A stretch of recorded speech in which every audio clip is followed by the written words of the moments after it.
Hi friends, welcome to Moonlight's meals. இப்போது சிம்பிளாக தக்காளி சட்னி செய்கிறது எப்படின்னு சொல்கிறேன். ஒரு 1/4 கிலோவுக்கு மேலே நான் எடுத்திருக்கேன். இது நல்லா அலசி எடுத்து வச்சுக்கோங்க. நெக்ஸ்ட் கட் பண்ணுறதுக்கு துண்டு துண்டாக கட் பண்ணணும். தக்காளியை கட் பண்ணிட்டேன். ஒரு 4 துண்டாக கட் பண்ணால் போதுங்க.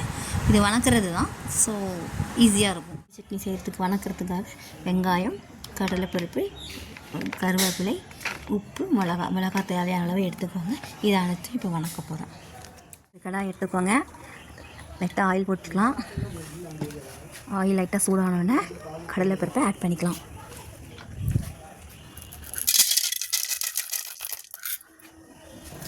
ஒரு சின்னதாக ஒரு மாதிரி கெட்டியாக இருக்கும் கடலைப்பருப்பு வறுக்கும்போது. போடலாம் போடாட்டியும் வேணாம். நல்லா ஒரு பொன்னிறமாக வறுத்துட்டு அதுக்கப்புறம் ஆனியனை ஆட் பண்ணிக்கலாம்.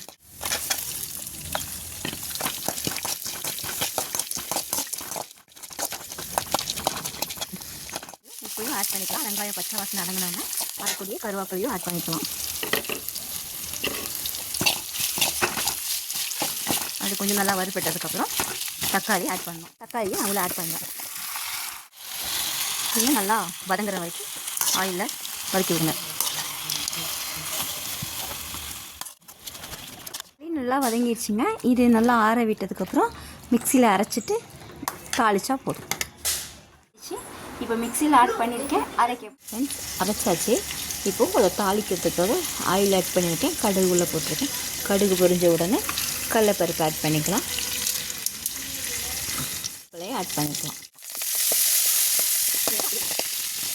வேணாம் பருப்புன்னு அரைச்சா தான் நல்லாயிருக்கும் சாப்பிடும்போது. இல்லை சப்பாத்திக்கு, தோசை, இட்லி எல்லாத்துக்குமே மேட்ச் பண்ணிக்கலாம். தேங்க்யூ ஃபார் வாட்சிங்.